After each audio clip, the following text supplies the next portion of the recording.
Silakan Bu Ferry. Ya, baik. Tanya. Terima kasih. Dr. Karel sudah siap kita untuk Sudah siap, sudah siap. Sudah siap. Oke, Pak Ibu, silakan Ya, kita ya. bawakan yang bertanya langsung ya. Oke, saya akan lihat dulu Silakan. ada raise hand nggak ini. Bagi yang mau bertanya, raise hand kita akan buka. Kita akan buka ininya, mix-nya. Jadi kalau nggak ada, kita bisa tanya. Oke, sementara saya belum lihat ada tangan yang terangkat, Bu Ferry. Mungkin di chatting saya banyak. bacakan dulu ya. Baik, ini Bu. pertanyaannya banyak banget yang di chat nih, Dok. Oh, silakan. Ini yang pertama saya bacakan dulu dari Ibu Hana. Oke, good. Tanya, ada 7 jenis vaksin. Bisa disebutkan satu persatu dan apakah dari yang melemahkan virus atau dari apa lagi? Yang kedua, vaksin merah putih apakah bisa mengcover kekurangan vaksin lainnya? Apakah benar golongan darah O dianggap lebih dominan dan kuat daripada golongan darah yang lain? Dan bisa dijelaskan kenapa yang resus positif dan negatif dan pada saat transfusi harus sama? Oh, sama resusnya maksudnya. Silakan, Dr. Karel. Ya, jadi memang ini kalau seperti namanya vaksin itu sekarang banyak ya. Dalam pengertian memang terus terang itu kan karena dia pandemi, jadi memang vaksin itu tidak banyak diteliti gitu loh. Jadi oleh WHO namanya ada emergency authorization lah, artinya diberikan gitu loh. Pada dasarnya vaksin itu adalah agar kita mempunyai memori sel kita mengetahui bahwa ada virus itu yang suatu waktu bila ketemu kita bisa melawannya. Jadi gini, dalam hal mencari virus itu merah putih, Sinovac segala macam, berbagai hal tuh. Intinya adalah mereka akan berusaha untuk mengenal virusnya. Jadi mungkin kalau seperti batang Sinovac kan mereka itu kan virus yang dimatikan. Itu paling aman sebenarnya. Virus dimatikan. Karena apa? Kita sudah terbiasa dengan virus-virus yang seperti ini gitu. Itu bukan artinya tidak bakal bisa orang itu kena vaksin kemudian dia sakit. Nggak bisa.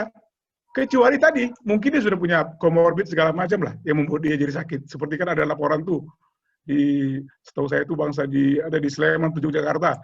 Ternyata setelah dia divaksin kena COVID dia. Rupanya waktu divaksin itu dia masa inkubasi. Inkubasi adalah masa waktu virus masuk sampai timbul gejala gitu loh. Dia kan tidak tahu. Waktu dia divaksin masa inkubasi. Kemudian dia positif gitu. Jadi kok bisa loh? Itu bukan karena virusnya. Virusnya tidak bisa bikin positif dia kena COVID, tapi dia waktu masuk itu jendela, masa istilahnya seperti OTG gitu loh, sebenarnya dia itu loh. Jadi seperti gitu. Jadi menurut saya banyak vaksin itu kita belum tahu gimana khasiatnya. Paling gampang ya kita seperti hepatitis kan, kita bisa titernya berapa gitu. Kita nggak tahu nih, nanti 14 hari kita cek bisa nggak dia melawan virus. Mungkin ada cek nanti mungkin bagaimana kadar daripada virusnya seperti gitulah. Jadi mengenai seperti golongan O segala macam, menurut saya sih nggak ada hubungan dengan itunya, dengan vaksinnya. Karena vaksin sebenarnya prinsipnya kan dia benda atau tubuh dari para vaksin itu agar bisa dikenali oleh tubuh kita dalam memori sel gitu. Jadi ingat, oh betul ya, seperti misalkan ini Dr. Ferry. Dr. Ferry itu yang khas adalah senyumnya mungkin ya gitu loh, atau bibirnya gitu loh. Jadi orang akan berusaha ngambil bibirnya untuk dibikin sebagai penandanya gitu. Ada orang bilang enggak, saya mau rambutnya begitu loh. Jadi seperti gitu beberapa vaksin itu begitu cara kerjanya. Terus yang mana yang benar, yang mana yang hasilnya kita nggak tahu nih. Nanti waktu akan membuktikannya. Yang pasti vaksin itu akan membantu kita untuk mengenal virusnya, dan pasti kalau kita kena infeksi itu akan lebih ringan karena kita sudah mengenalnya gitu. Ibarat kata kita bertinju, kita sudah tahu lawan kita siapa gitu. Hingga kita tidak KO gitu. Jadi menurut saya sih merah putih, Sinovac, Moderna, Pfizer hampir sama semua itu. Nah sekarang ini kenapa kita pakainya misalkan hanya 18-59 karena waktu di sini trialnya begitu. 18-59, tapi di luar negeri mereka di Brazil, di Turki mereka pakai orang tua gitu. Jadi kan kita bisa juga mengacu ke sana gitu. Tapi yang pasti memang kita akan berusaha untuk bikin vaksinnya seperti vaksin merah putih. Itu menurut saya yang ingin saya jelaskan. Ya, silakan. Baik, Dr. Kemudian ini rata-rata pertanyaan akan dirangkum aja ya.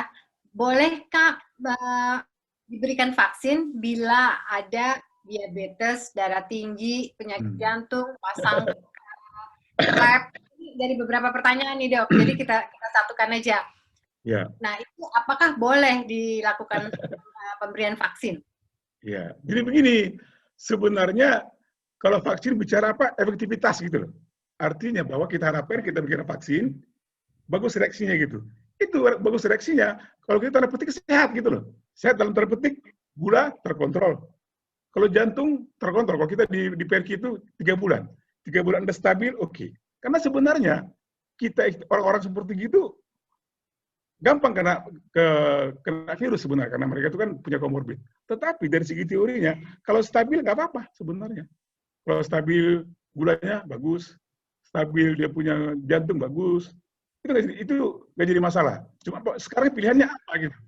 Kan pilihannya, masalahnya kan kita ini sudah ada pilihannya adalah Sinovac yang di sini hanya diuji coba 18 sampai 59 tahun. Jadi banyak orang meragukan, ini benar nggak sih kalau orang tua? Nah, sebenarnya kan kita sudah bisa juga, karena vaksin yang sama sudah diuji di Brazil atau di Turki gitu. Cuma kenapa seperti gini, mungkin itu kebijakan pemerintah tadi. Seperti saya katakan tadi, luar negeri mereka orang tua dulu.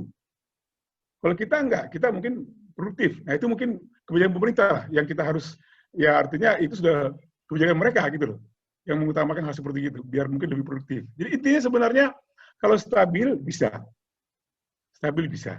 Tapi nanti bagaimana stabilnya, nah itu dokter yang menentukan gimana gulanya, gimana jantungnya, stabil apa tidak gitu. Kedua tadi, pilihan tadi. Nah mungkin kalau seperti dia merasa bahwa ini Sinovac itu, bisa aja mungkin dia pilih yang lain kali. Pilihnya apa? Tadi, yang Moderna atau Pfizer kali yang sudah terbukti di luar gitu untuk orang tua gitu. Saya pikir itu beberapa hal yang saya katakan, yang pasti bagaimanapun tetap namanya vaksin itu menguntungkan. Jadi saran saya, teruslah, bertahan terus sampai kita punya vaksin gitu loh. Jadi sekarang saya tuh kadang-kadang harus sedih saya. Tiba-tiba hari ini saya dengar saya punya profesor meninggal. Aduh, saya pikir-pikir, aduh ternyata vaksinnya itu baru dapat sekian gitu ya. Belum semua gitu kan. Nunggu gitu loh. Jadi menurut saya sih bertahan aja lah. Tetap jika sekarang ini usahakan bertahan terus sampai dapat vaksin gitu loh. Karena sangat konyol tiba-tiba kita nunggu vaksin, besoknya mau vaksin dapat, sekarang sakit gitu. Waduh, saya pikir itu sangat konyol. Itu mungkin saran saya. Terima kasih. Baik. Bu Sonia, apakah udah ada yang mau bertanya langsung? Kayaknya nggak ada, Bu. Tadi ada yang angkat tangan, hilang. Oke. Berarti intinya Dr. Karel, apapun vaksinnya dan apapun komorbid yang ada pada dirinya, yang penting adalah tetap terkontrol. Ya, karena itu kuncinya ya. Karena betul. Kita pun kalau sudah ada vaksin, belum tentu juga kan tidak terkena. Iya. Yang penting adalah protokol kesehatan itu lebih powerful. Betul. Ya. Oke, nah ini juga ada dari Ibu apa Bapak Kiki ya. Dr. Karel, kalau sudah ada penyumbatan aorta jantung, ini termasuk komorbid. Nah, vaksinnya apakah harus vaksin tertentu? Kalau sudah di ring, bagaimana dok? Apakah masih komorbid? Silakan dokter. Itu ada beberapa tuh, udah sama mirip. Ya, mau ada penyumbatan di aorta atau pasang ring, pasiennya tidak sesak, bisa kerja seperti biasa, nggak jadi masalah. Itu penting begitu. Yang penting adalah dia daily activity is good gitu loh. Artinya dia pasang ring, makan obat kan, aktivitas seperti biasa. Oke, nggak jadi masalah. Atau mungkin sumbatan di aorta, kemudian sudah ada makan obat, tidak keluar. Oke gitu loh. Karena memang orang-orang seperti ini gampang kena virus sebenarnya. Tetapi kalau dia kondisi kurang bagus, nah tadi tiba-tiba dia kurang bagus, kenapa? Katanya kena vaksinnya. Mungkin karena penyakitnya kali, yang penyakitnya tiba-tiba ada perburukan, karena dia tidak kontrol, nanti seolah-olah karena vaksinnya disalahkan lagi. Waduh, repot tuh. Jadi menurut saya sih, sebenarnya teorinya kan harus sehat. Dalam petik ya, sehat itu dalam penting bugar, dalam penting terkontrol. Makanya tadi saya katakan tadi, waktu saya kasih yang terakhir itu harus olahraga. Nggak bisa nggak tuh. Tadi kan sudah saya bikin, bahwa bagaimanapun kita itu harus olahraga. Jantung, diabetes, darah tinggi, olahraga itu bagus. Nah, saya terus terang agak kurang setuju saya kalau di rumah terus gitu loh. tetapi tetap jaga protokol kesehatan gitu. Supaya apa? Kita bugar, kemudian kita sehat. Suatu ketika kita dapat vaksin, kita cukup siap gitu loh. Terus tiba-tiba kita pas lagi sudah ada vaksin, kita nunggu, pas kita mau vaksin, masih kurang bagus bulannya, kurang bagus ininya, harus sayang sekali gitu loh. Karena menurut saya kita harus bertahan sampai ada vaksinnya gitu loh. Jadi kalau ada vaksin, kita sudah siap. Kita sudah siap. Mau kita ada penyakit komorbid segala macam harus sudah siap gitu loh. Caranya gimana? Siapkan yang sekarang yang bagus. Mungkin bulan April mungkin dapat vaksin, oke. Sekarang kontrol bagus, gula bagus, olahraga bagus, gitu sih. Kalau menurut saya sih begitu yang paling bagus ya. Kita harus siap lah untuk terima vaksin. Tapi kesiapan kita harus bugar dan sehat gitu. Setuju, Dok. Berarti ibaratnya kalau kita mau lari maraton ya, udah mau sampai finish, di tengah-tengah nih kita persiapannya kondisi tubuh yang terbaik. Sehingga dengan vaksin, aktivitasnya jadi meningkat ya. Iya. Oke, ini ada lagi pertanyaan dari Pak Edison. Dok, saya gini dok.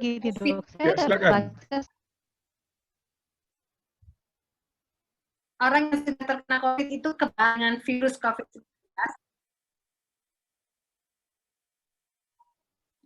Terus ya. Dan apakah jadi begini.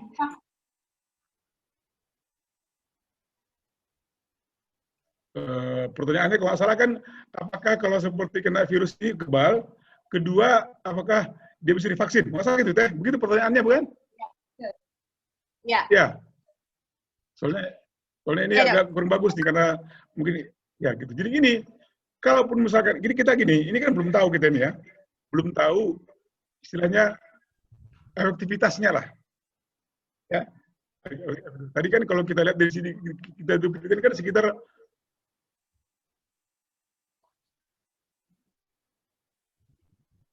kalau kita lihat tadi penelitian di Indonesia kan sekitar 60% lah dia punya efektivitasnya ya.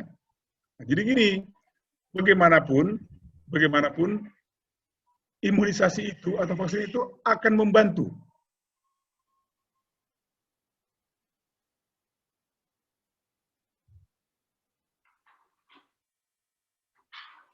Itu suaranya putus. Membantu supaya apa? Supaya kita tidak jadi berat gitu loh. Artinya kalau kena pun lagi bisa kena, tetapi tidak berat. Ini mungkin sinyalnya kurang bagus nih. Tidak berat nih. Ya. Jadi kalau walaupun kita itu usahakan kena ada vaksin, kalau dapat kita tidak akan berat. Artinya infeksinya tidak akan berat. Ya. Jadi menurut saya harus. Ya. Kedua, kalau seperti sudah kena virus, tidak divaksin. Ya, orang yang namanya survivor atau penyintas itu nggak perlu lagi divaksin. Karena mereka sudah punya antibodi sebenarnya. Itu mungkin jawaban saya, Ferry. Atau ada yang kurang? Yang tanyakan? Oke, sudah. Oke, ini ada yang langsung bertanya, Bu Ferry. Ada langsung bertanya, Ferry. Pak Daniel, kita kasih kesempatan dulu untuk langsung bisa bertanya, silakan. Ada Pak Daniel, ada Ibu Christina Daily juga. Pak Daniel duluan, silakan. Ya, saya duluan ya, Daniel. Terima kasih atas kesempatannya. Silakan. Saya mau tanya. Ya, silakan. Ya, ini kenapa orang divaksin itu selalu di tangan? Padahal apakah bisa juga dilakukan di pantat atau di paha? Saya mau tanya kenapa itu? Iya. Ya. Ya. Oke. Ada lagi? Cukup. Itu aja Pak Daniel? Ya. Oke. Ya, cukup ya. Terima kasih. Jawab dulu ya, Dok. Ya. Sebenarnya itu kan cukup ya. intramuskuler ya, di otot gitu loh. Jadi tentu akan lebih gampang kalau di tangan karena lebih simpel gitu loh.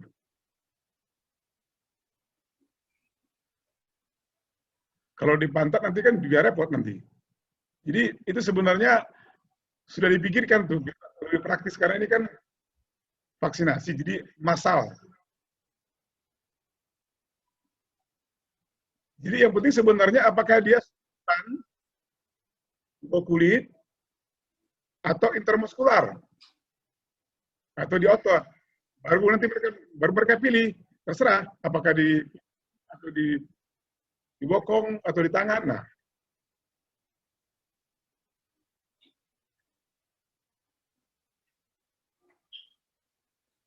jadi untuk praktisnya dibikin di tangan lah semuanya. Jadi artinya itu hanya masalah teknis saja. Yang penting itu vaksinnya di dalam otot bikinnya itu. Nah, Oke. Itu terutama itu sudah harus menjawab Pak Daniel? Ya. Terus? Ya.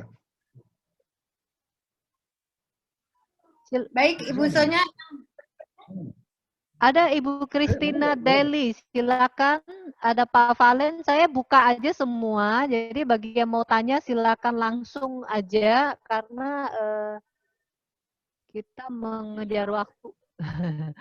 Ibu Christina Deli, silakan klik mic-nya, gambar mic karena saya sudah buka. Dan Pak Valen, silakan. Yang sudah terbuka Pak Valen. Bisa Ibu, dengar? maaf Ibu Valen. Bisa Bu Valen. Ya, silakan. Bisa Bu. Bisa. Bisa ya. Dokter, saya mau tanya. Ini ya, silakan. Papa saya sebelum kejadian COVID itu tahun lalu, itu paru-parunya itu kena virus yang dari kelelawar, jadi berjamur. Ya, terus setelah itu konsul ke dokter dan sebagainya, dikasih obat, minum ada setahunan.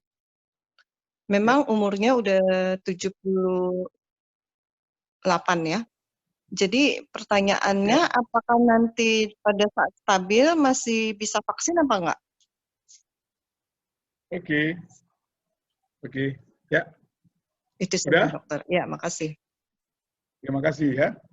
Jadi vaksin itu sifatnya spesifik ya. Artinya kalau vaksin COVID untuk COVID begitu. Vaksin untuk hepatitis begitu. Jadi kalau seperti dia pernah kena jamur atau kena virus lain, itu kan bukan berarti dia terhadap COVID ini jadi kebal. Tidak begitu. Dia harus tetap juga vaksin lah. Karena apa? Karena kita menghadapi COVID begitu. Nanti terserah bagaimana kondisinya, apakah stabil apa tidak. Nanti itu pertanyaan kedua, apakah ada diabetes, apakah ada paru atau jantung, mesti stabil. Nah, maka saya bilang tadi, ini kan sekarang kan kita lagi vaksin banyak nih dari seluruh dunia gitu loh. Saya mengharapkan dari teman-teman semua di sini, siapkan diri Anda gitu loh. Siapkan diri Anda, kondisi Anda, hingga suatu waktu vaksinnya ada, Anda siap gitu loh. Karena apa? Kalau tiba-tiba Anda tidak siap, vaksinnya ada, Anda nggak siap, Anda nggak divaksin, wah risiko juga gitu loh. Rugi gitu ceritanya. Jadi ini sebenarnya seminar begitu tadi, siapa takut sebenarnya begitu. Supaya apa?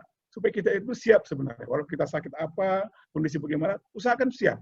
Kan kita bilang kan dikatakan semua kita dapat vaksin gratis dari pemerintah gitu. Harapannya adalah kita harus siap. Siapkan diri Anda, saudara kita, semualah yang punya penyakit dibikin terkontrol gitu. Saya tadi mengatakan olahraga pagi paling bagus sekarang kena matahari. Terus terang saya itu tiap hari olahraga pagi saya. Mungkin sudah hampir 10 bulan kali ketemu COVID terus setiap hari. Tiap hari ketemu COVID saya. Tapi selalu saya usahakan pagi olahraga kena matahari begitu supaya apa tadi? Nah, umur saya sudah 60 lebih. Ke rumah sakit tanya kan, belum bisa dok. Dokter kan masih 60. Ini yang ditamakan baru umur 60 ke bawah. Ya udah kita sabar aja lah. Jadi kita tunggu-tunggu aja. Nanti kalau seperti sudah ada pemerintah mengatakan 60 lebih boleh, kita vaksin aja. Jadi sementara itu apa? Kerja kondisi kita baguskan kondisi kita gitu. Saya pikir itu penting, karena menurut saya sih akan konyol tiba-tiba kita nanti kena virus, kena apa gitu, padahal masih ada vaksinnya gitu. Karena apa? Tadi kita nggak jaga kondisi, nggak jaga apa gitu. Jadi harapan saya dengan seminar ini, kita sudah punya harapan gitu. Harapan yang pasti ada. Kalau vaksin pasti bagus. Nggak mungkin nggak gitu. Jadi kita harus jaga kondisi kita, Tapi tadi saya terus terang agak kurang suka kata-kata di rumah saja, itu menurut saya kurang bagus. Itu sudah 10 bulan tuh, waduh, banyak hal itu yang terjadi. Saya lebih senang kalau olahraga tadi seperti saya waktu video saya yang terakhir itu juga kita olahraga keluar karena mati lebih bugar gitu saya sih. Itu mungkin saya katakan Teh Ferry, mungkin ada yang lain kali Teh Ferry yang ada lagi kita dijelaskan lagi. Bu Ferry, kita kasih kesempatan satu lagi, Ibu Christine Maniku udah buka. Silakan langsung bicara, Ibu Christine. Ya, terima kasih. Silakan Ibu Christine. Ya, selamat siang Dr. Karel. Selamat siang, sorry. Ya. Oh ya, pasien dia 89 tahun. Tidak ada komorbid, tapi saya mau tanya penata laksanaan. Penata ke atas ya ini. Apakah perlu penanganan khusus pada waktu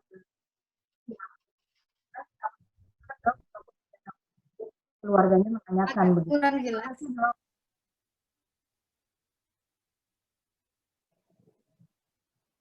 Ya, mungkin dia kalau saya tanya ada umur 89 kemudian punya komorbid ya, punya komorbid kemudian kedua, apakah bisa vaksin begitu kah atau gimana coba? Tidak ada komorbidnya. Hah? Tidak ada komorbid, Dok. Bagus. Ada komorbid apalagi? Ibu Christine. Ya, tidak ada komorbid, Dok. Apakah bisa 89 tahun, Dok? Jadi nanti pada waktu penata laksanaan. Ya, jadi ini. Karena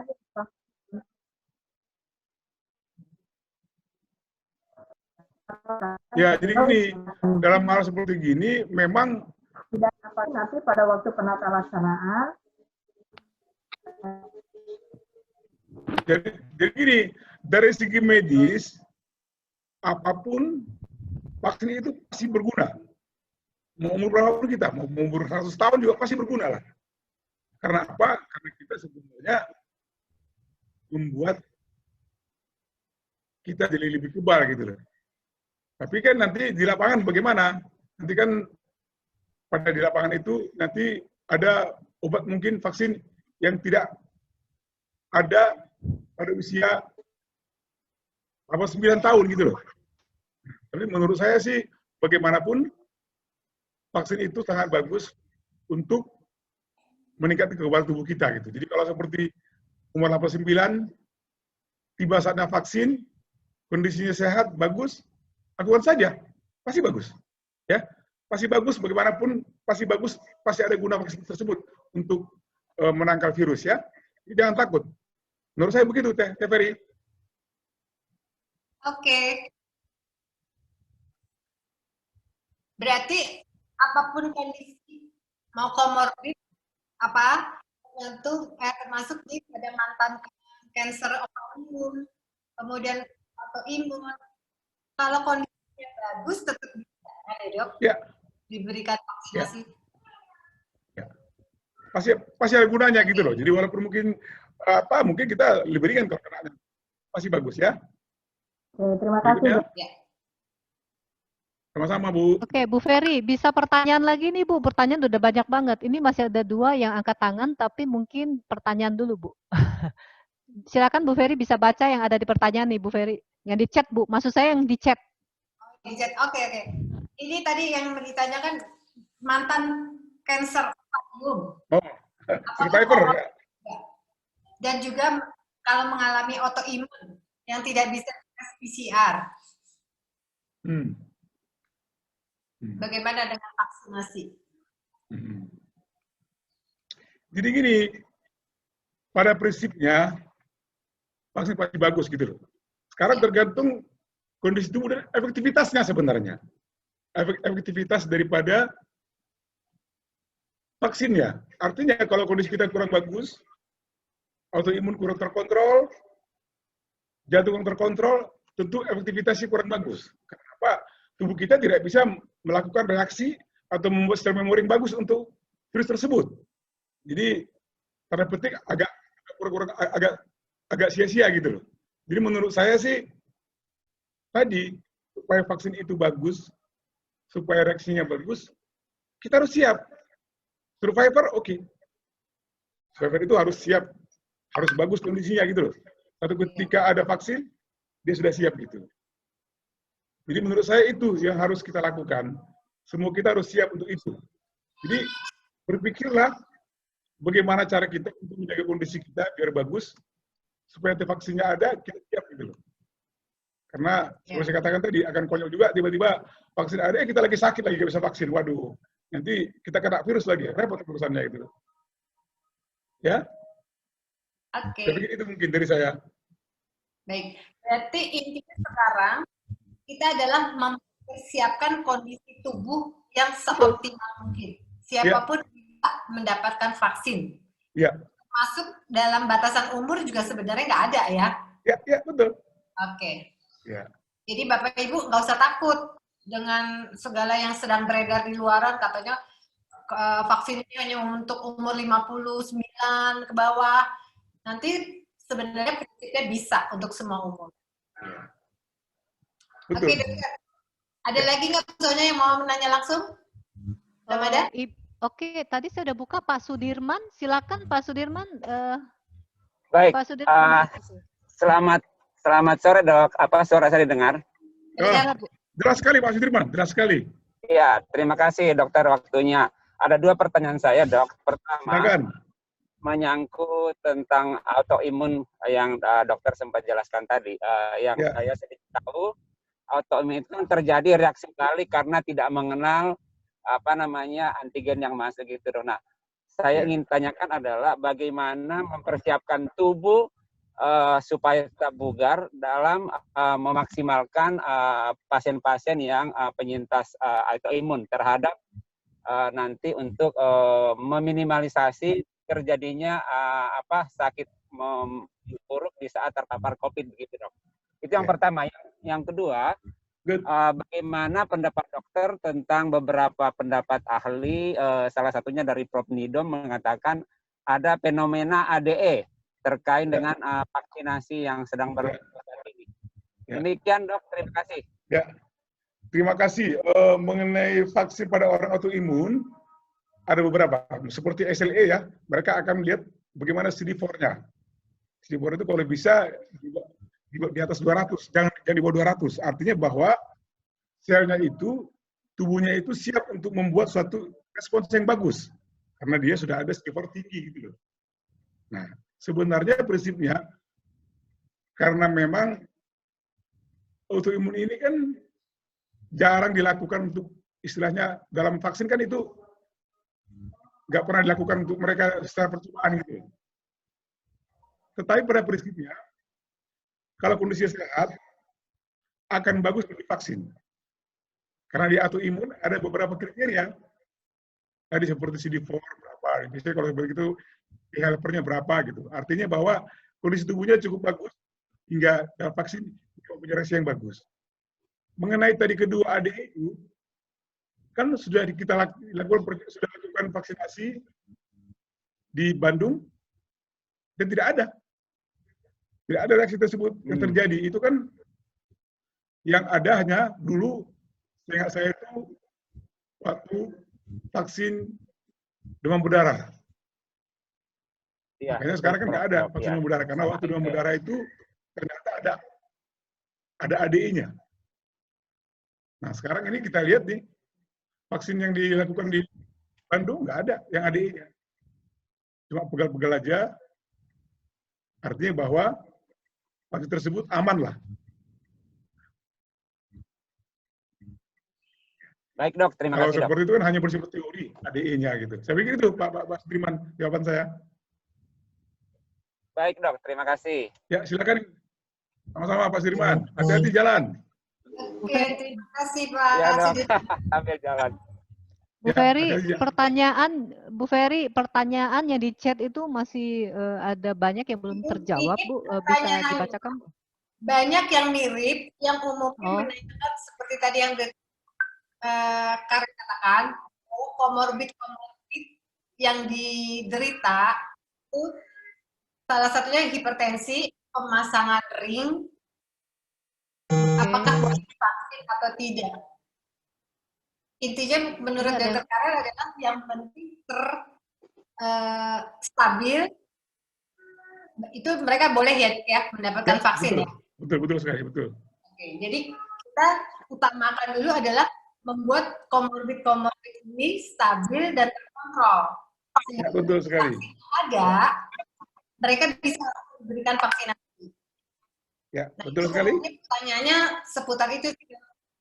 Oke. Nah, kemudian ada lagi yang langsung. Ada Bu, ini Pak Tri Widodo. Silakan Pak Tri Widodo, klik aja mic-nya Pak. Saya sudah buka. Oke, silakan. Oke, terima kasih atas kesempatannya. Selamat sore Dr. Karel. Oke, tadi pertanyaan saya sudah dijawab. Jadi untuk komorbid yang hipertensi itu pada prinsipnya bisa divaksinasi. Apakah itu juga untuk usia yang di atas 59 tahun, Dok?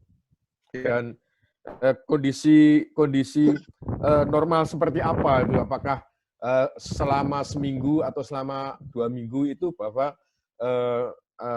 tensinya itu stabil begitu, Dok? Dan vaksin apa, Dok, kira-kira yang bisa dipakai, Dok, ya? Masih, Dok. Ya. Terima kasih Pak Triyodo. Tadi pertanyaannya mengenai usia tadi kan sudah jelas. Mengenai tadi seminggu tensi berapa? Jadi yang menentukan dokternya sebenarnya. Dokter yang menentukan bahwa stabil apa tidak gitu. Nanti kan dilihat bagaimana dia punya ronsen, gimana rekam jantungnya gitu loh. Gimana kolesterolnya, gimana gula, gimana ginjalnya gitu loh. Jadi yang menentukan adalah dokternya. Tetapi kita istilahnya punya ikhtiar lah supaya bagus kondisi kita gitu loh.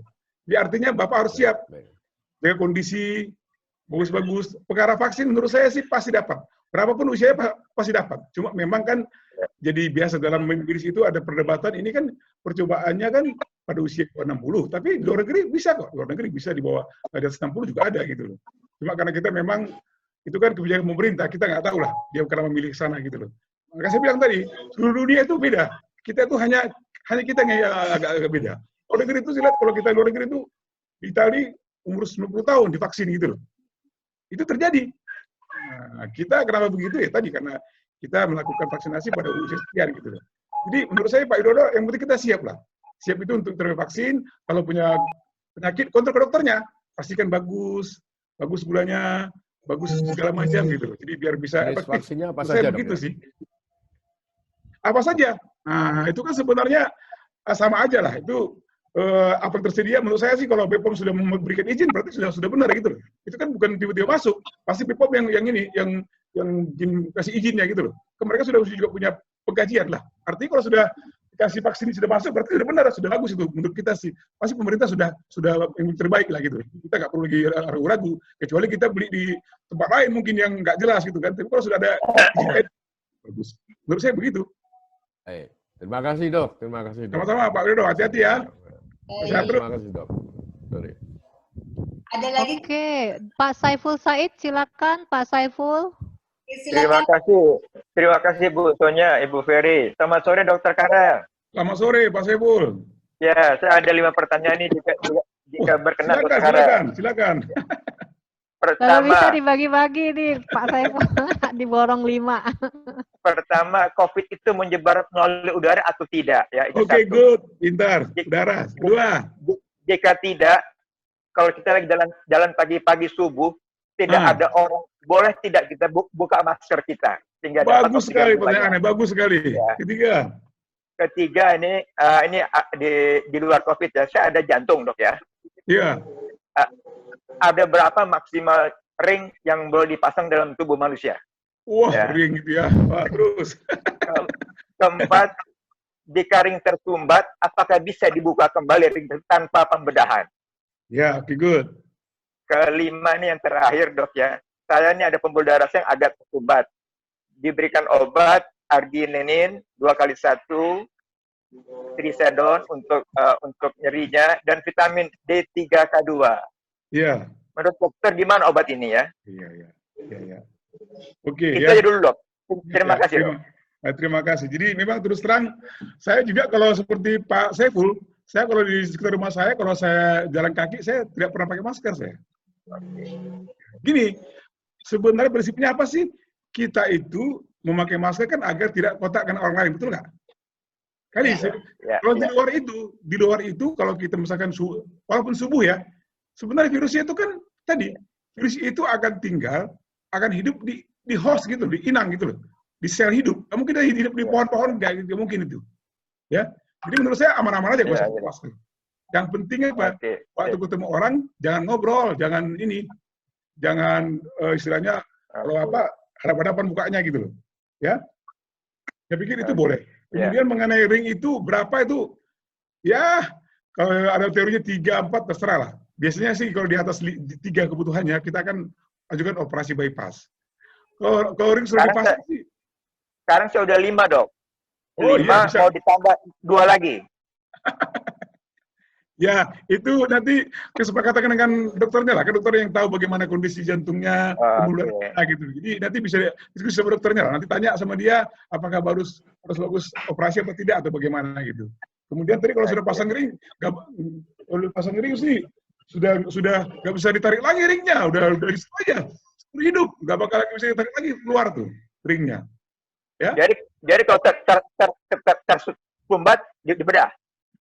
Operasi kalau sumbat nanti ada acaranya, mungkin dibikin juga ring di ringnya lama bisa, atau benda juga bisa tergantung bagaimana kondisinya. Jadi itu kan klinis ya. Bagaimanapun tetap mengacu kepada kalau lakukan tindakan ada nggak hasil yang bagus gitu loh. Jadi bukan perkara sumbatannya. Kalau pasang ring gimana hasilnya? Kalau nggak pasang ring gimana?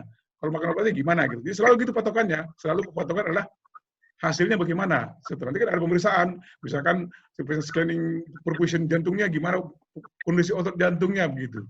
Seperti itu. Jadi menurut saya sih ikutin aja.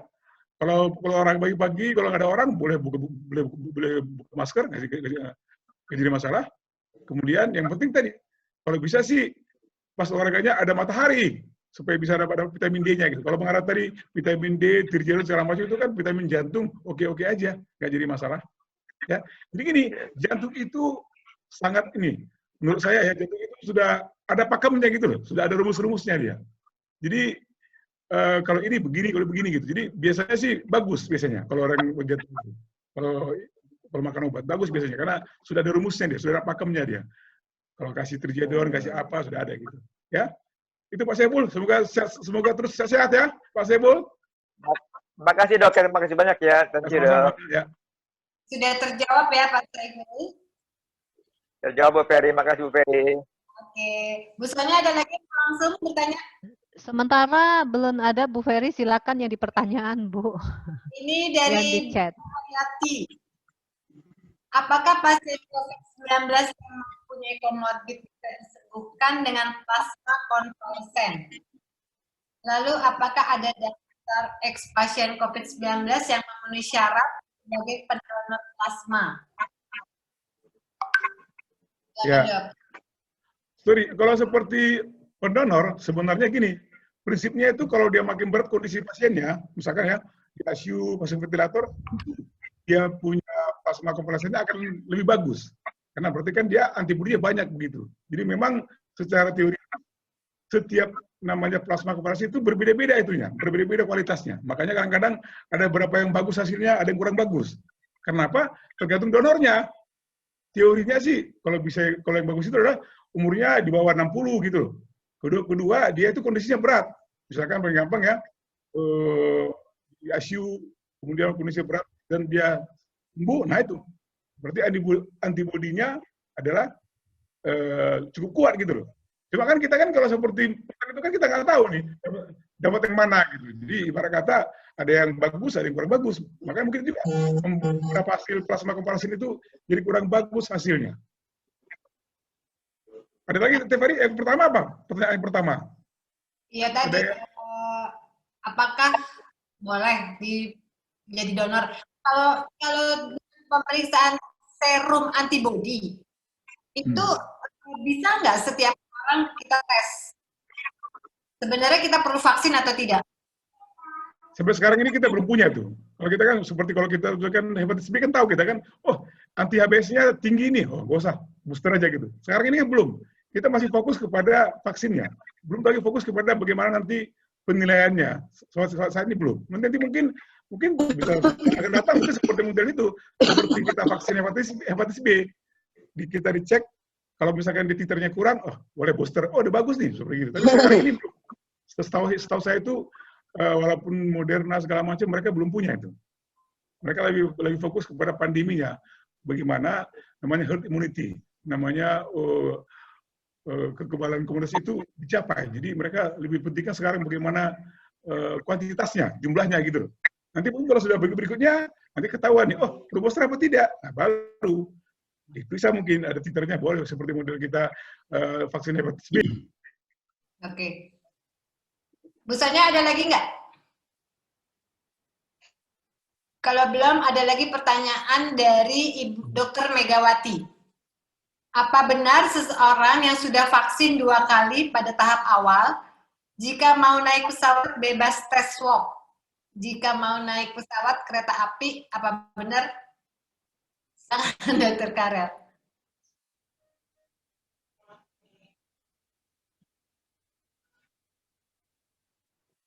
Dr. Karel, suaranya mana, Dr. Karel? Ke-mute. Halo. Sebentar, Dr. Karel, suaranya ke-mute mungkin. Sebentar, Bu. Saya coba buka dari sini. Dr. Karel, suaranya sudah dicoba? Oke. Sudah. Ya. Gini, setahu saya itu kan yang itu adalah Singapura sebenarnya. Mereka mengatakan seperti itu supaya apa? Supaya banyak orang itu imunisasi. Ya. Jadi memang seperti katakan tadi, kita belum tahu nih bagaimana reaksi daripada suatu imunisasi itu. Dikatakan mungkin 14 hari, 20 hari baru ada reaksinya gitu. Jadi kalau seperti kita naik pesawat, paling gampang ya, apakah itu sudah menjamin? Mungkin juga enggak lah. Karena masih itu kan mesti butuh waktu lagi sih, butuh waktu lagi 14 sampai 28 hari baru reaksinya. Kalau tiba-tiba kita vaksin kemarin, sekarang naik pesawat, belum tentu kita punya kekebalan, ya kan? Tapi mungkin itu kebijakannya adalah supaya orang itu dimudahkan, supaya orang itu lebih terangsang untuk dipacu untuk jadi imunisasi gitu mungkin. Tapi saya pikir sih dari segi medis mungkin itu kurang tepat lah, karena belum menjamin bahwa kalau seperti tidak dapat vaksin, belum ada imunitasnya, dia pasti tidak ada penyakitnya. Sama seperti tadi yang Pak Sri Purwono yang dari Sleman Jogja itu kan, dia dapat imunisasi ternyata kena juga COVID dia. Kalau dia misalnya naik pesawat dengan berasumsi bahwa dia sudah vaksinasi naik pesawat, kan enggak, itu juga enggak pas juga, karena waktu dia diimunisasi kan masa inkubasi mungkin Dr. Megawati gitu. Jadi sebenarnya itu kebijakan pemerintah mungkin dalam pengertian tadi supaya merasa orang imunisasi mungkin. Saya pikir gitu mungkin. Tapi dari segi medis masih bisa kita pertanyakan. Oke, artinya walaupun sudah diimunisasi sebaiknya kita tetap memakai masker, protokol kesehatan dijalankan ya. Ya betul. Oke. Bu Ferry, Pak Pri ada. Pak Pri silakan Pak Pri. Ya, Pak Pri mau bertanya silakan. Ya. Selamat sore. Oh, Pak Pri, selamat sore. Apa kabar? Selamat sore, Dokter. Ya. Ya, sehat terus ya. Ya, gimana? Saya usia 62 tahun ini. Kebetulan sama saya nih. Juga punya pasien jantung lah ya di tahun 2003 dan sudah pasang ring 5. Secara umum tapi saya sering mendengarkan itu dimungkinkan ya untuk dapat vaksinasi ya. Ya. Dimungkinkan. Ya. Tapi mungkin yang ingin saya ketahui ini nanti prosedur teknisnya ya. Tahap-tahapannya seperti apa? Orang itu ya artinya seperti saya ini ya bisa mendapatkan itu bagaimana? Harus melalui tahap apa saja? Good. Pemeriksaannya apakah satu paket atau bagaimana? Good. Ya. Udah Pak Pri? Terima kasih Bro. Itu pertanyaan saya barangkali. Jadi ini pertanyaan bagus sekali nih. Memang yang pasti seperti saya katakan tadi, yang menentukan stabil apa tidak dokternya, bukan Bapak ceritanya. Betul. Kita akan lihat nih gimana keluhannya apa tidak, misalnya sesak apa tidak gitu loh. Baru dia menentukan oke gitu loh. Jadi Bapak ya mungkin merasa oke. Jadi yang saya katakan bahwa Bapak harus siap gitu loh. Harus siap, kondisinya harus stabil, makan obat yang bagus, supaya suatu waktu ada vaksin Bapak siap gitu loh. Baik. Jadi jangan berpikir lagi gimana enggak. Pasti nanti dokternya akan menentukan. Biasanya itu 3 bulan. Saya pengalaman itu kalau jantung itu 3 bulan. 3 bulan stabil. Kalau kita dari Perki, mereka mengatakan bahwa pasien yang stabil 3 bulan dapat divaksin gitu. Artinya bahwa sebenarnya kondisi sudah stabil. Kan setahu saya itu kan nanti kan paling mungkin ini April mungkin semua bisa diusahakan. Suaranya kurang bagus, Karel. Suaranya kurang bagus, Karel.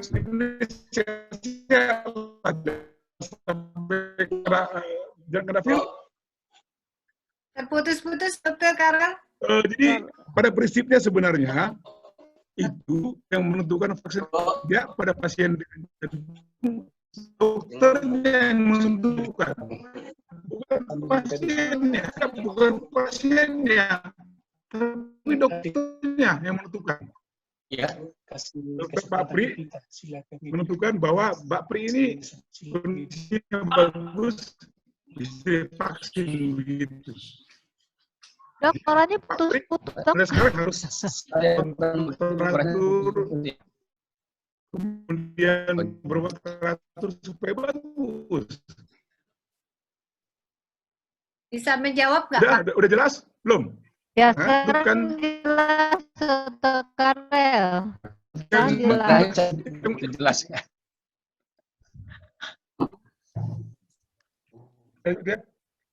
Stabil pun dokternya. Yang menentukan stabil apa tidak dokternya. Di chat ya.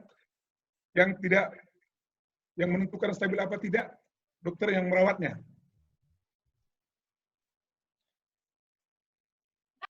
Baik, dokter. Halo. Ya, maksud saya stepnya itu seperti apa ya? Kita daftar ini misalnya ya, misalnya daftar.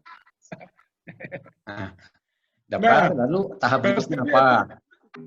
Itu prosesnya berapa lama itu?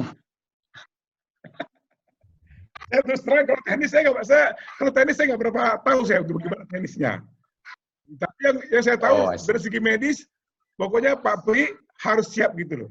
Karena 3 bulan lagi nih harus kontrol teratur nih. Saya sudah jawab tadi di Zoom, di chat. Artinya Bapak ini berpikir mengenai gitu, Depkes aja urusan itu.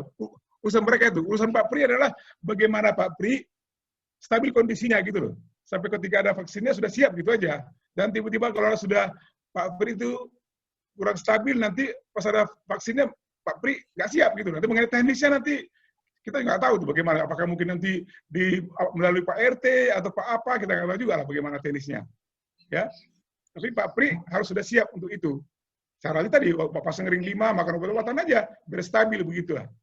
Jadi itu saya pikir lebih penting daripada hal teknisnya. Nanti kalau sudah stabil bisa gitu. Gimana Pak Pri? Jawabannya? Oke, saya sudah matiin video itunya Pak Dokter Karel, jadi udah ini suaranya nggak bisa dijawab. Kayaknya yang raise hand tadi ini saya sudah lihat nggak ada nih. Sebentar ya Bu Ferry. Tapi coba pertanyaan. Oh ada nih Pak Jusman Sitoro, silakan Pak. Ya. Selamat sore Pak Dokter Karel. Selamat sore ya. Gimana? Ya ada pertanyaan saya masalah sakit jantung. Ya silakan. Sebenarnya mana yang lebih beresiko penyumbatan udara dibanding dengan pembekakan jantung, Dok? Oke, good. Ya, ya. Jadi, terima kasih. Jadi gini, dalam hal jantung, kita harus melihat kondisi pasiennya bagaimana. Jadi kalau penyumbatan jantung, bisa juga jadi jantungnya jadi payah. Pembengkakan bisa juga jadi payah gitu loh, juga namanya gagal jantung. Dua-duanya sih tetap juga berbahaya. Yang penting adalah pengobatannya bagaimana pengobatannya. Kalau dia gagal jantung karena pembengkakan, diobatin pembengkakannya. Karena penyumbatan, diobatin penyumbatannya. Jadi biasanya semua pembengkakan atau penyumbatan tetap berujung kepada gagal jantung istilahnya itu. Tetap berujung kepada gangguan fungsi jantung. Nah, fungsi jantung ini yang kita perbaikin. Ini sama seperti kita punya motor atau punya mobil yang sudah kurang bagus. Jadi kita nggak perlu lagi kebut-kebutan. Kita setel jantungnya, kita setel nadinya, kita setel supaya apa? Supaya bisa bekerja dengan baik gitu. Jadi yang penting adalah outcome-nya apa. mau dia pembengkakan atau mau sumbatan, yang penting dia pasiennya bisa bekerja, bisa aktivitas gitu. Itu penting dengan pengobatan. Karena semua jantung, mau bypass, mau pasang ring, mau pembengkakan, ujung-ujungnya kalau nggak bagus, tetap juga dia harus pengobatan namanya pengobatan gagal jantung. Pengobatan gagal jantung itu beda sama pengobatan yang pembengkakan atau pengobatan yang penyumbatan. Jadi ujung-ujungnya ke sana. Ujung itulah kita obatin. Itu ada semacam teorinya lah, gimana nanti ada preload, afterload, nitropi, kemudian simpatis, seperti itu sudah teorinya itu. Nah, itu yang saya suka namanya dan analog. Jadi jantung itu kalau seperti kita bayangkan sama seperti keledai, dia itu punya bawaan barang banyak, kemudian dia itu jalannya di jalan yang sudah agak kurang mulus. Nah, tugas kita adalah supaya beban itu kurangin, kemudian jantungnya itu tidak terlalu kerja berat, dan dipermulus gitu loh. Itu sudah teorinya itu. Jadi biasanya kalau yang begitu bagus. Biasanya seperti gitu 3 bulan bisa. Makanya dari segi teorinya, para dokter jantung mengatakan bahwa 3 bulan stabil, bisa itu. Karena itu biasanya 3 bulan sudah stabil tuh. Kalau teratur makan obat segala macam, bisa stabil dia. Makanya dari rekomendasi PERKI, ahli jantung Indonesia mengatakan, kalau stabil 3 bulan, oke, bisa. Tadi, karena kita berteori bahwa 3 bulan kalau stabil dia makan obat terus, bisa biasanya begitu. Itu mungkin jawaban saya ke Pak Jusman, oke? Oke, ini Ibu Putri, silakan. Ibu Putri silakan. Ya, selamat sore, Dok. Selamat sore, Bu Putri. Ya, Dok, saya mau tanya, kalau misalnya ada orang yang terkena COVID, good. Kemudian dia sudah ada riwayat jantung dan juga diabetes. Good. Tapi gejalanya sendiri ringan, Dok. Hanya flu dan misalnya yang satu OTG ya, tanpa gejala. Iya. Nah, apakah itu aman untuk isolasi mandiri di rumah atau gimana, Dok? Oke. Good ya. Nah, jadi pertanyaannya Bu Putri, ada pasien dengan COVID, jantung stabil, diabetes stabil, kemudian ringan, apakah bisa di rumah? Bisa aja, nggak jadi masalah. Yang penting adalah waktu di rumah harus pastikan obatnya bagus, obat diabetesnya bagus. Kedua, bagus gulanya, gitu loh. Bagus gulanya, bagus tensinya, bagus supaya apa? Supaya cepat sembuh begitu. Jadi memang kan sekarang ini terus terang kan banyak rumah sakit penuh nih. Jadi pemerintah juga agak berat nih. Mereka menganjurkan kalau seperti yang dia kondisinya stabil bisa di rumah gitu. Tapi nggak apa-apa. Maka tadi saya bilang tadi, mungkin di rumah bisa beli alat tuh, lu cek gula, cek tensi, cek saturasi. Nah nanti kalau punya dokter, tinggal lapor sama dia, dok, saya tensi sekian, gula sekian. Nah kan dia tahu nih, oh obatnya kurang atau tambah gitu loh. Menurut saya sih, ibu kalau mau punya dokter yang bisa membantu ibu. Nah nanti caranya gimana? Tadi dia ibu cek sendiri di rumah. Saya juga punya pasien begitu kok. Beberapa pasien saya takut ke rumah sakit, dok, lapor saya pagi-pagi. Dok, gula saya 100 sekian, bagus kalau gitu. Wah, ini sekian, bagus kalau gitu. Jadi itu, makanya saya bilang namanya telemedicine. Sekarang itu harus kita manfaatkan. Yang penting adalah, jangan sampai ibu di rumah nggak terkontrol. Oh, di rumah aja lah, isolasi mandiri lah, di rumah aja gitu. Padahal, yang penting adalah kontrol gula, kontrol, tadi kan ada jantung harus kontrol gitu loh. Itu yang paling penting sebenarnya. Jadi, kalau ringan-ringan, coba aja di rumah nggak apa-apa. Menurut saya begitu, Dokter Teteh. Oke, mungkin juga mesti lapor ke dokter puskesmas, sehingga bisa dikontrol dari puskesmas. Ya, bisa juga tuh. Oke, Pak Suryantono, silakan. Pak Suryantono, silakan. Mic sudah saya buka. Setelah itu nanti giliran Pak Burhan. Ya, selamat sore Pak Dokter. Selamat sore Pak Suryantono, sehat-sehat ya? Ya, wah alhamdulillah.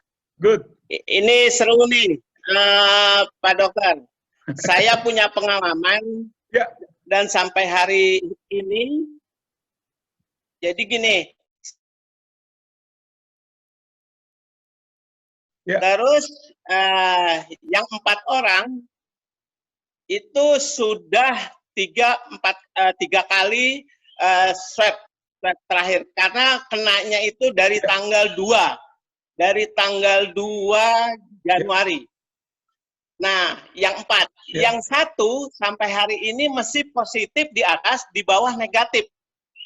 Nah, pertanyaan saya sekarang, apakah ini yang satu ini harus diamankan, ataukah itu sebenarnya sudah mati virus itu dan sudah tidak menular? Nah, ini mungkin yang saya pertanyakan, Dok. Terima kasih. Ya. Terima kasih. Jadi pasien itu seringkali berulang-ulang positif terus. Jadi punya pasien seperti itu. Kepada saya, Dok, mana? Saya positif terus gitu. Teorinya ya, kalau setelah hari ke-11 nggak ada keluhan, itu hanya sudah mati virusnya sebenarnya. Jadi bukan virus yang hidup. Cuma kendalanya adalah kalau dia itu bekerja kemudian dia berkantor, itu susah. Orang kantor nggak mau terima kalau begitu. Wah, ini nggak mau saya kalau disebut dia masih positif, suruh pulang aja begitu. Tapi dia sebenarnya tidak lagi menularkan tuh. Jadi sebenarnya seperti biasa aja, hanya mungkin prokes aja gitu. Jadi itu sebenarnya kalau PCR positif itu kan antigen. Antigen artinya bagian tubuh daripada virusnya. Jadi dia tidak mengenal virus atau hidup atau mati gitu loh. Pokoknya kalau ketemu ya positif. Nah, kalau pasiennya nggak ada keluhan, nggak ada batuk, nggak demam, berarti oke kalau gitu. Jadi nggak perlu dipermasalahkan. Tapi tetap juga di rumah tetap juga prokes seperti biasa. Tapi artinya dari segi klinis itu sudah hanya virusnya ketemu yang virus. Itu keterangan saya. Ya. Baik. Ya, mungkin juga mesti dilihat ini kan Pak Tono. Kalau positif itu ada CT. Nah, CT sendiri apa?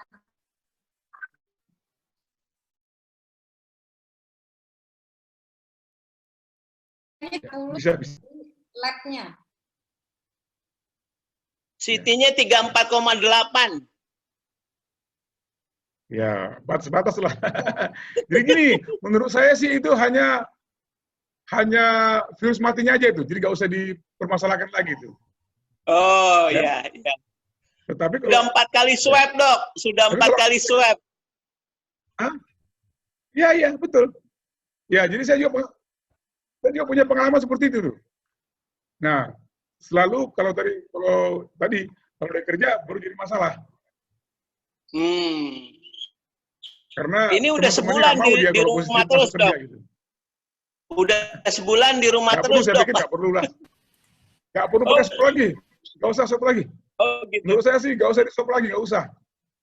Oh. Ya. Sudah dibuka mix-nya Pak Burhan. Baik, selamat sore Pak Dokter. Pak Burhan, silakan. Sore Pak Burhan. Saya ini umur 65 tahun, mau 65 tahun. Oke, good. Saya penyandang. Waduh, ini internetnya nggak stabil, sayang banget. Apakah suara saya bisa didengar? Bisa, jelas kok Pak. Bisa. Baik. Saya pasien. Bisa terdengar Pak. Saya pasien DM. Jelas kok Pak. Terakhir HbA1c saya sebulan yang lalu 6,9. Bagus. Kemudian saya punya cincin 2 kali pasang 2009 atau 2011. Oke. Saat ini 5 cincin. Pertanyaannya, dengan kondisi saya seperti itu, apakah saya punya peluang untuk bisa menerima vaksin ya, Pak Dr. Karel? Ya, betul. Jadi gini, Pak Burhan, saya hanya menanyakan, Bapak sudah siap apa belum untuk divaksin? Ya, jadi gini, jangan tanyakan kapan vaksinnya ada, tapi tanyalah kepada Pak Burhan, bagus nggak gulanya, bagus nggak jantungnya, begitu. Kalau sudah bagus, pasti bisa vaksin. Ya. Oh baik dok. Jadi HbA1c saya kita bagus. Ya 6,9 bagus kan? Ini kan pasang ring kan, berarti kan dua ada 5 ringnya katanya kan.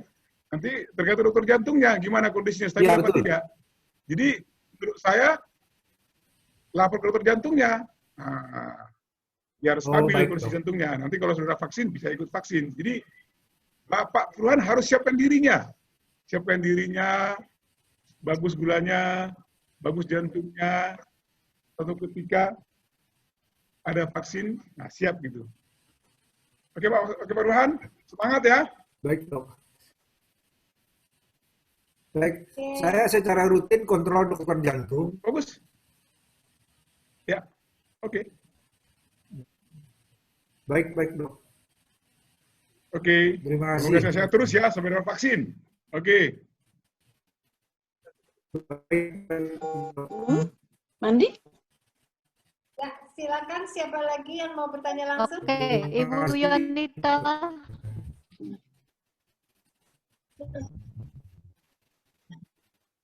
Kita ke tempatnya Pak Nugroho. Silakan Pak Nugroho. Pak Nugroho, saya sudah ini Pak, Bapak tinggal klik itu aja mic-nya. Selamat pagi, Dr. Karel dan Bapak dan Ibu sekalian. Nama saya Nugroho.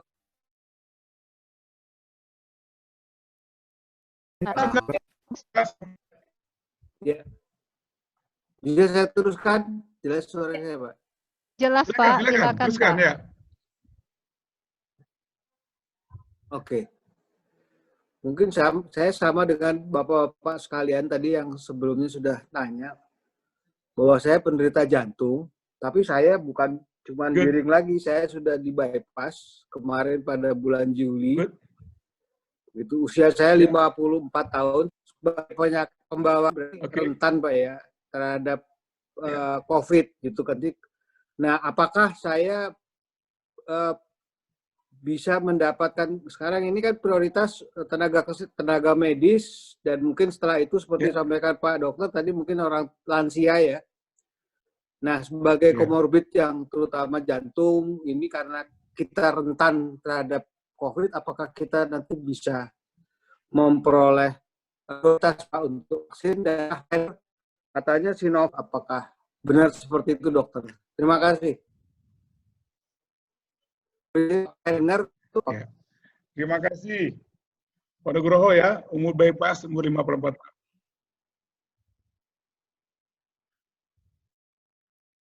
Pada prinsipnya yang namanya vaksin itu tergantung kita sebenarnya kondisinya bagaimana.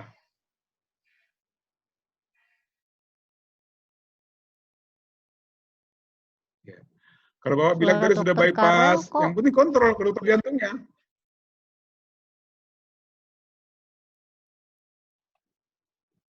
Bagaimana kondisinya agar kita sehat gitu loh. Jadi vaksinnya ada. Saya pikir perkara, jadi menurut saya sih Sinovac itu bisa semua kok. Apa juga bisa dia. Nggak jadi masalah. Ya. Ya. Jadi Perki ahli jantung Indonesia sudah mengatakan tuh pasien jantung yang stabil 3 bulan bisa divaksin. Nah, pertanyaannya pada harus bisa stabil kondisinya 3 bulan ini. Jadi waktu nanti vaksinnya ada, Pak Nugroho sudah siap gitu. Jadi jangan tanyakan kepada vaksin, tapi tanyakan Pak Nugroho supaya siap-siap gitu aja. Ini kan sebenarnya kan hanya menunggu giliran saja. Hanya mungkin karena mungkin nakes yang dengan COVID diberikan duluan atau bagaimana. Tapi kan semua akan dapat. Nah, yang saya katakan bahwa Pak Nugroho harus sudah siap-siap lah kondisinya. Tadi kan persyaratannya dari jantung itu 3 bulan stabil. Jadi usahakan Pak Nugroho itu biar stabil 3 bulannya. Kontrol teratur. Itu ada semacam rumusnya itu. Kapan ditambah, kapan dikurang. Nah, kontrol saja. Nanti waktu tiba saatnya ada vaksin bisa dilakukan gitu. Itu, Teh Ferry, itu jawaban saya. Jadi sambil menunggu, Bapak tetap pola hidup sehat, olahraga, berjemur, makanan juga diatur, supaya nanti optimal. Jadi juga Dokter Karel mungkin dengan pasien yang hipotiroid dan makan obat Etirok seumur hidup, apakah boleh divaksin? Boleh ya dok, kalau stabil ya tetap ya? Bisa. Kan nanti bagaimana tesanya? Nanti kan ada tesanya diperiksa. Periksa tesanya. Tesanya mesti bagus tesanya. Kalau misalnya tesanya masih tinggi, berarti kan dia masih itu. Jadi gini, walaupun dia makan Etirok, harus cek juga gimana sekarang kadar kondisi dari tiroidnya. Paling gampang terasa. Kalau dia normal bagus. Kalau masih tinggi berarti masih hipo dia gitu loh. Jadi sebenarnya itu mungkin obatnya tambah atau bagaimana. Jadi harus kontrol ke dokter tuh supaya bisa nanti waktu ada vaksin dia siap gitu loh. Jadi walaupun dia makan Euthyrox tapi harus diperiksa juga hormon tiroidnya berapa hingga dosisnya pas atau kurang begitu. Jadi intinya tetap harus kondisinya stabil dan optimal ya dok? Iya, betul. Oke, Bu Ferry, ada Ibu Yuarita dari tadi nih Bu. Silakan Ibu Yuarita. Iya Bu. Ibu, silakan Ibu mau bertanya. Oke, kalau gitu Pak Marisi. Oke, Pak Marisi silakan Pak. Pak Marisi Rumor Horbo.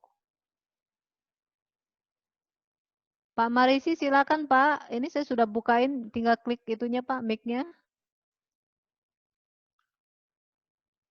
Oke, kalau enggak pertanyaan lagi deh Bu Ferry, silakan Bu yang di chat. Ini ada pertanyaan, kenapa pasien untuk donor konvalesen ini nggak boleh dari perempuan yang sudah melahirkan? Itu kenapa ya dok? Ya, karena sebenarnya itu adalah bisa gini. Mereka sebenarnya prinsipnya adalah supaya ini donor itu bagus, tidak ada campur tangan yang lain gitu loh. Seperti HLA segala macam. Jadi kalau orang-orang yang donor itu biasa kan yang kalau kondisinya harus fit gitu loh. Tadi umurnya sekian sampai umur 59 tahun. Kedua tadi dia kalau seperti dia pernah hamil atau segala macam itu mungkin akan kurang efektif gitu loh. Jadi mereka harapkan kalau donor itu adalah orang yang sudah pasti memberikan efek yang bagus untuk yang penerimanya gitu. Jadi mereka menghindari hal-hal yang sifatnya bisa mengganggu efektivitas daripada kualitas daripada donornya gitu loh. Makanya kan harus sekarang ini setahu saya tuh kadang-kadang mereka menerima hanya laki-laki supaya tidak ada biasnya gitu loh. Supaya apa tadi? Biar dia hasilnya bagus seperti itu sih. Itu sebenarnya sih menyangkut kepada teknis dan juga menyangkut daripada karakter daripada konvalesensnya. Oke. Supaya efektif ya untuk antibodi yang akan disumbangkan ya. Ya, makanya sebenarnya kalau orang yang sudah di atas 60 kurang bagus. Jadi menurut saya sih nggak bagus tuh. Apalagi mungkin kalau hanya OTG, nggak mungkin. Kalau tidak OTG sih mungkin nggak apa. Tapi sekarang ini kan masalahnya kan karena kita banyak kebutuhan daripada plasma konvalesen, terima semua. Gitu.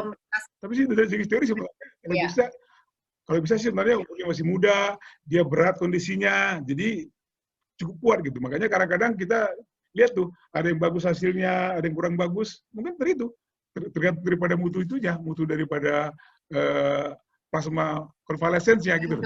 Yang sekarang ini kan dibuka semua di PMI. Iya. Ya, jadi begitu menurut saya. Bu Sonya, ada lagi yang mau langsung? Oke, tadi ada satu mana ini? Oke, pakai pertanyaan dulu Bu. Saya masih harus lihat dari ini dulu nih. Ini dari karena tadi hilang. Ibu Arfianti. Umur 57 tahun mengkonsumsi obat diabetes, obesitas, tinggi badannya 160, berat badannya 89, hipertensi, kardiomegali, kemudian ada HNP servikal dan lumbal. Sebaiknya bagaimana Dokter Karel? Gemukan tuh. Gemukan makanya dia jadi ya, jadi memang kadang-kadang susahnya begitu kan. Mungkin juga faktor HNP karena kegemukan, faktor kardiomegali jantung juga besar karena kegemukan juga. Jadi memang harus dipikirkan juga bagaimana caranya. Biasanya sih dokter ngasih obat tuh yang bisa bikin kurus seperti metformin atau apa kali ya. Jadi menurut saya sih harus kontrol gulanya, kontrol juga jantungnya, mungkin lebih kurus sedikit biar bisa berbeban daripada punggungnya tidak terlalu berat hingga tidak jadi HMP gitu. Mungkin olahraga berenang atau olahraga taruhlah mungkin naik sepeda. Makanya menurut saya sih bagaimanapun seperti ibu ini harus olahraga pagi tuh. Seperti saya katakan tadi waktu video yang terakhir tuh harus olahraga pagi 30 menit, jalan kaki gitu. Menurut saya bagus tuh. Karena apa? Biar bugar gitu loh. Nanti kalau ibu nggak bugar nanti waktu ada vaksin, ibu masih bengkak jantung ngos-ngosan, nggak dapat vaksin lagi. Tiba-tiba nggak ada vaksin, kena COVID lagi. Waduh, kan itu kurang bagus tuh. Menurut ibu sih tantangan sekarang ini bagaimana biar bagus supaya bisa nanti dapat vaksin gitu loh. Tadi masalahnya berat badan sama ya, obat jantung harus dicoba dengan baik gitu biar bagus gitu. Ya. Oke, itu berarti sama juga nih pertanyaannya.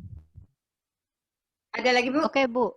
Ada. Ibu ya. Jenny Tresia, silakan Bu Jenny. Sudah saya buka mix-nya, Bu. Silakan bertanya ke Dr. Karel. Ibu klik di mix-nya, Bu. Bu Jenny. Oke. Bu Jenny, silakan. Sudah di-unmute.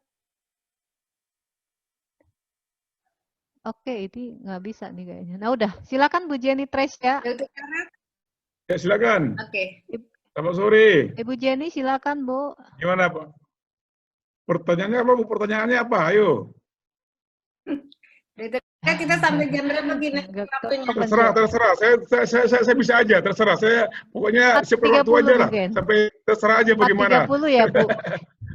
30 ya Bu ya. Karena ada 10 menit lagi nih. Takut ke kantor mau pakai. Oke, mungkin pertanyaan yang jawaban dulu, tapi sebelum itu saya mau informasikan dulu bagi Bapak Ibu yang butuh PDF, jadi hasil slide presentasi bentuk PDF dari Dr. Karel, ataupun butuh alamat praktek kartu nama. Bapak dan Ibu mau konsultasi lanjutan bisa minta ke WA admin ya 0821 1479 1662. Nanti kami akan kirimkan kartu nama Dr. Karel. Ada beberapa yang tanya tentang event yang tentang ginjal dan transplantasi tadi ya dokter ya. Jadi bisa WA ke admin untuk nanti flyernya. Ya, flyernya nanti akan diberikan kepada Bapak dan Ibu. Oke. Silakan Bu Ferry, ada lagi gitu? Ini dari Ibu Jane Rostikoalu. Ini teman saya juga nih. Mohon bertanya, apakah kalau sudah pernah terinfeksi, baik ringan atau sedang, kita masih mungkin bisa terinfeksi COVID lagi, Dok? Jadi ini memang belum tahu ya, tapi yang pasti saya percaya bahwa kalau infeksi pun akan lebih ringan gitu loh. Kenapa begitu? Karena kita sudah punya sistem kekebalannya. Kan sekarang ini kan ada isunya mutasi virusnya gitu ya. Tapi bagaimanapun kalau sudah penyintas atau kena vaksin itu, pasti sudah punya kekebalan dia. Pasti dia kalau seperti kena juga mungkin bisa nggak kena lagi mungkin ya, tapi kalau kena pun pasti ringan lah, karena dia sudah punya kekebalannya. Kan kita nggak tahu nih virusnya kan dia bisa berubah-berubah karena mutasi. Tapi saya percaya bahwa bagaimanapun kalau sudah pernah penyintas atau kena vaksin, kalau kena mungkin kecil kemungkinannya, atau kedua kalau kena pun ringan kondisinya begitu. Berarti mereka juga boleh divaksinasi ya? Berarti nggak bisa. sebenarnya penyintas kalau sudah pernah, nggak boleh. Kalau antibody belum banyak, bagus. Ini pokoknya penyintas dianggap enggak gitu loh. Nah, nanti berikutnya mungkin seperti hepatitis B.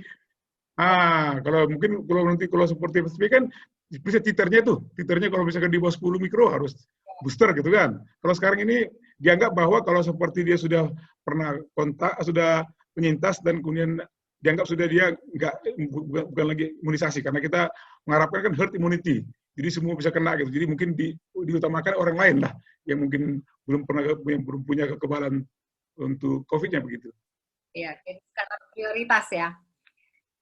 Kemudian ini dari Ibu Titu Pancar. bagaimana kondisi pasien memiliki hasil CT positif dan negatif secara bersamaan dan dalam satu hasil. Ini CT value maksudnya kali ya? Iya, CT value mungkin. Bagaimana ini, dokter? Ya gini, sebenarnya itu kan tergantung alatnya itu loh. Kan masing-masing punya alat. Seperti kita paling gampang ya, kita cek ke cek asbot ke Prodia. Maaf ya, itu batas atasnya 10, mungkin ke tempat 9 gitu loh. Jadi kadang-kadang seperti itu alatnya. Jadi makanya sebenarnya harus diingat, nama CT itu hanya alat bantu. Hanya alat bantu gitu loh. Bagaimanapun tergantung kondisi pasiennya, dokter yang menentukan. Jadi kalau kita baca di situ keterangan daripada hasil dari PCR itu, mereka mengatakan bahwa ini hanya membantu untuk mengatakan ada antigennya gitu loh.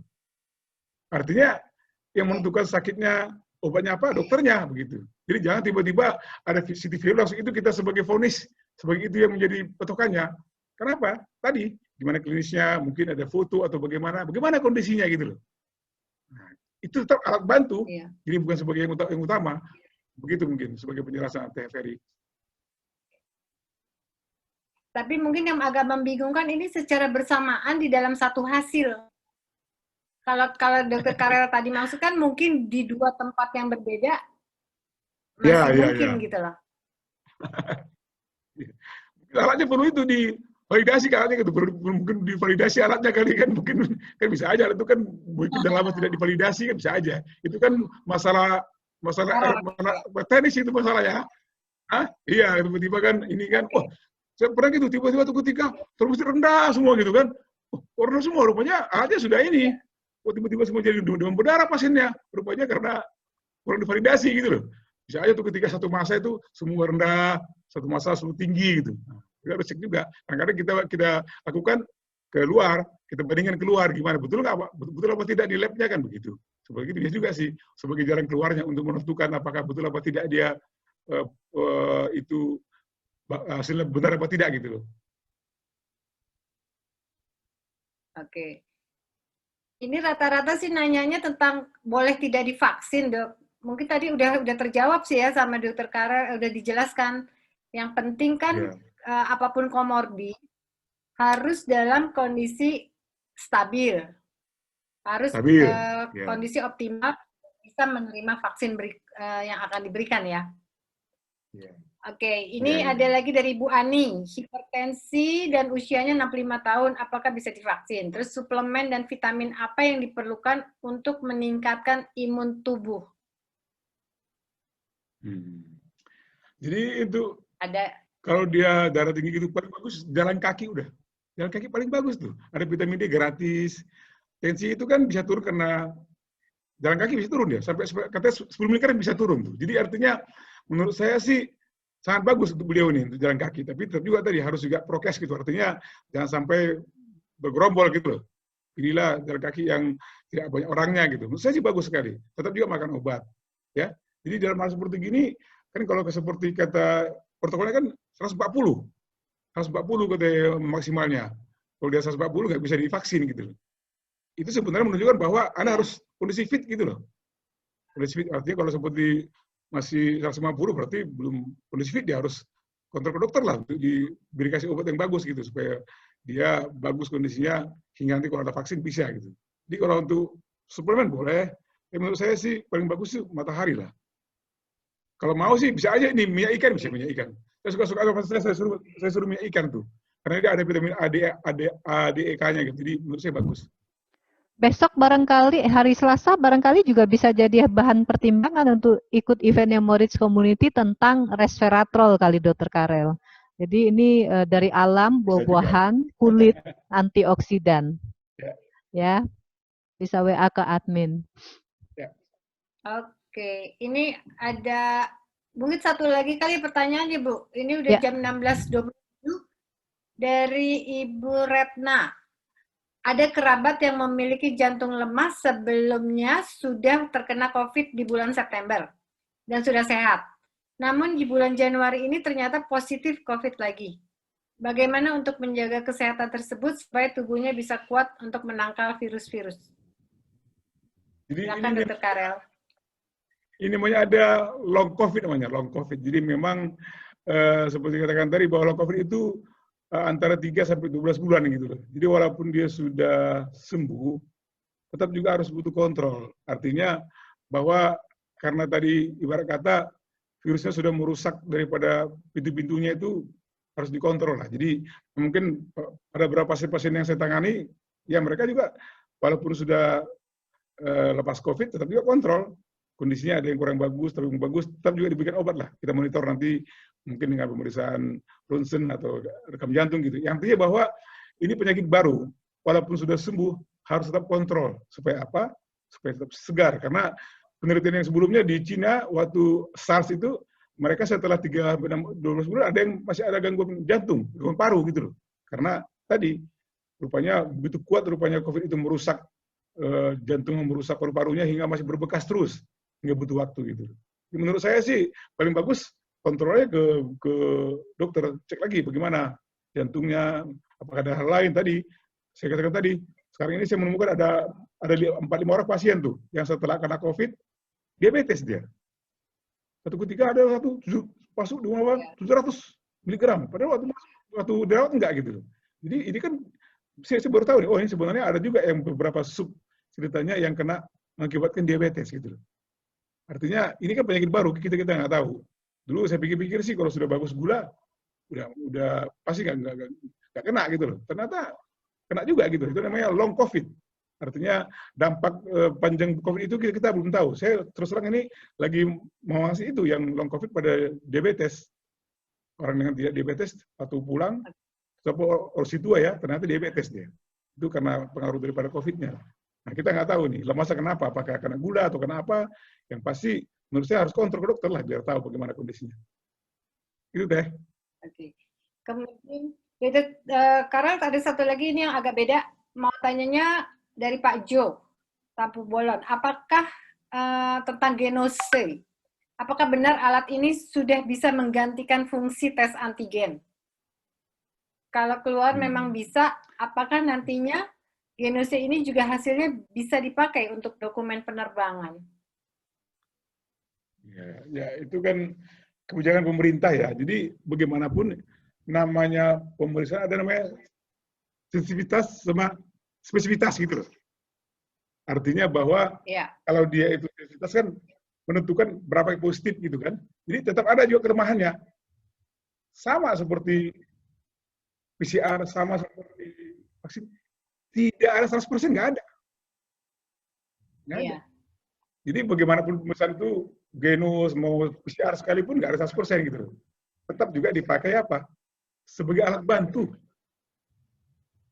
Ya, alat bantu untuk menentukan. Kalau tiba-tiba misalkan di pesawat terbang, paling gampang ya, dia positif. Ternyata dia demam. Dicek. Berarti kalau gitu nih, pasti curiga kita pasti ini.